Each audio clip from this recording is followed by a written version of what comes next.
Think about the last time you opened your bank app on a random Tuesday. Nothing dramatic happened. You didn't book a trip. You didn't buy a new TV.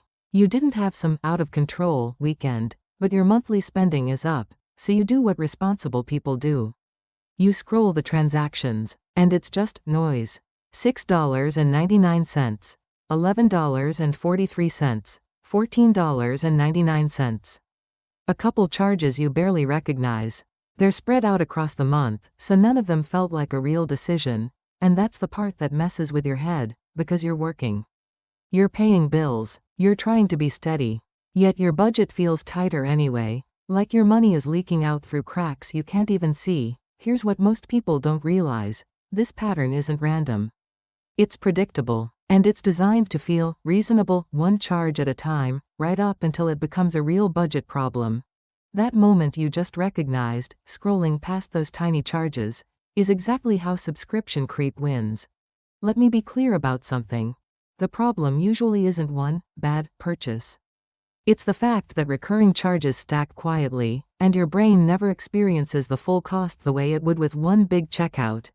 A $9.99 decision doesn't feel like a $120 decision.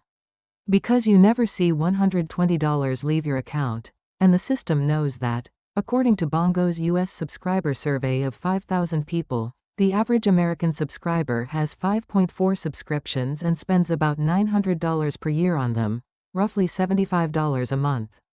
That's not a little extra. That's a bill. Here's the twist: paying is frictionless. Auto-renew is the default. Your card is saved. The charge just happens. Canceling is where the friction lives. You're hunting for the right login. Settings are buried. Sometimes the charge is running through a third party, so you're not even sure where to stop it. That's why subscription creep feels like nothing changed, even while your cash flow gets tighter, and it goes deeper than just forgetting. The pricing and billing structure is built to keep the true cost out of your face. So first, you need to understand the illusion you're being sold. Your brain does something called mental accounting. It sorts money into little buckets. Rent feels different than coffee. A big annual charge feels different than a small monthly one. And there's also the pain of paying, which is the sting you feel when money leaves. When payments are chunked into smaller amounts and mixed in with other routine expenses, that sting drops. That's why $9.99 feels harmless. But math doesn't care about feelings. $9.99 a month is about $120 a year. $12.99 a month is about $156 a year. 3 small subscriptions like that? You're staring at roughly $432 a year. And Bongo's research says the average American subscriber is carrying 5.4 subscriptions and spending about $900 per year total. Take someone like Marcus. Busy, stressed. He adds a meditation app 1 month because work is heavy. Then a delivery perk because he's tired. Then extra cloud storage because his phone is full. Each choice feels reasonable in the moment. None of them trip an alarm, but you don't budget annually. You live monthly, so what happens? Those recurring charges turn into fixed obligations, meaning they hit whether you're using them or not. That reduces your flexibility. It makes saving feel impossible, because the leftover money is already spoken for before the month even starts. And once that monthly baseline rises, you start blaming your income, when the real issue is the quiet pile up. Now here's the part that makes it even harder. Even when you try to spot the problem, your own bank statement can hide it from you. Next comes the camouflage. Because subscription creep doesn't show up as one obvious punch, it shows up as scattered dots. Different days, different merchant names. Sometimes taxes get added so the number changes. Sometimes the price increases, but it's small enough that your brain shrugs. And free trials convert automatically, so by the time you notice, the charge already feels normal. Even worse, some subscriptions don't appear under the app's name at all. Apple is a perfect example. On your statement, it can show up as Apple.com bill, not that photo app you downloaded at 11 p.m. Apple itself tells you to match these charges by checking your subscriptions and purchase history in your Apple account settings, because multiple purchases and subscriptions can be grouped or billed through Apple. So picture a realistic month. Your video streaming hits on the 3rd. Cloud storage on the 7th. A delivery membership on the 12th. A random app subscription shows up on the 16th as Apple.com bill. Then one service bumps its price by a couple bucks on the 22nd. And near the end of the month, boom, an annual renewal you forgot you agreed to. Nothing looks huge. That's why even diligent budgeters miss it.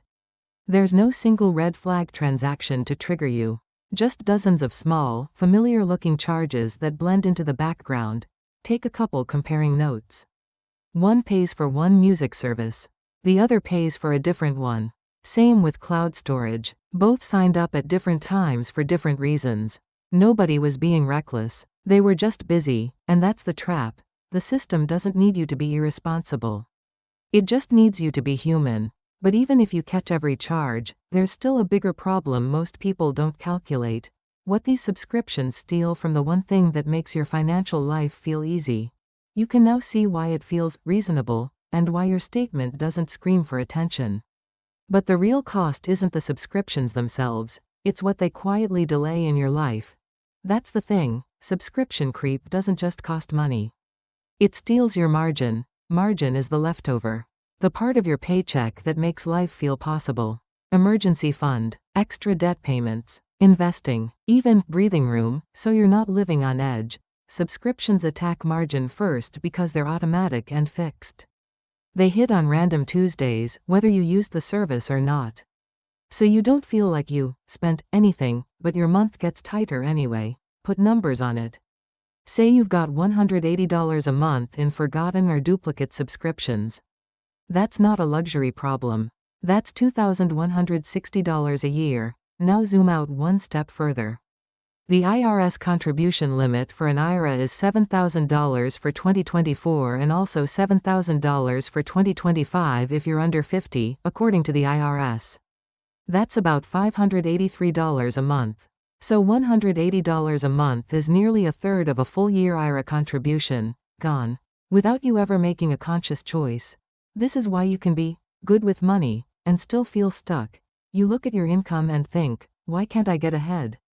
But the real problem is often a hidden fixed cost problem. A bunch of tiny obligations quietly turning your future goals into maybe next month, and once you reclaim margin, you feel it immediately. Not because you got a raise. Because you stopped paying for things you don't actually value. So what do you actually do with all of this? Without turning your life into a spreadsheet hobby, here's exactly what to do. Simple, fast, and it works even if you hate budgeting. Step 1. Do a 20-minute audit. Pull the last 60 to 90 days of bank and credit card transactions. Search for repeats. Then check your Apple App Store or Google Play subscriptions.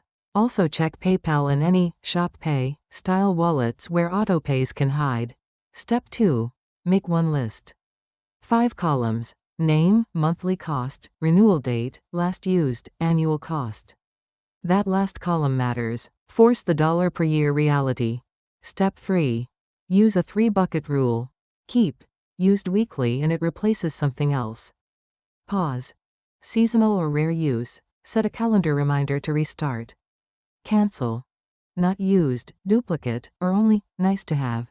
Step 4. Cancel strategically. Duplicates first, then the biggest annual cost you won't miss. Cancel before the next renewal. Screenshot confirmation emails. Step 5. Prevent the creep. Set a hard monthly cap for subscriptions. Add a 48-hour waiting rule before any new recurring charge. And schedule a quarterly 10-minute review. If this hit a nerve, the next video you'll want is the one on building a clean, fixed costs cap, so your money stops feeling tight by default. And if you want more system-aware, practical tactics like this, subscribe, so you've got them when you need them.